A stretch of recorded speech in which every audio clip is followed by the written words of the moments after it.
Hello guys, back to my channel. Good morning.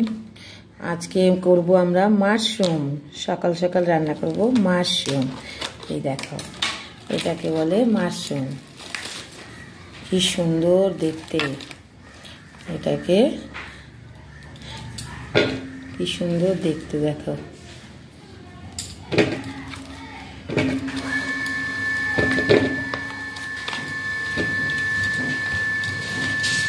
आज के এটা রান্না করব ভেরি টেস্টি করে পেঁয়াজ রসুন দিয়ে। এটাকে প্রথমে একটু গরম জলে সেদ্ধ করে নিতে হবে।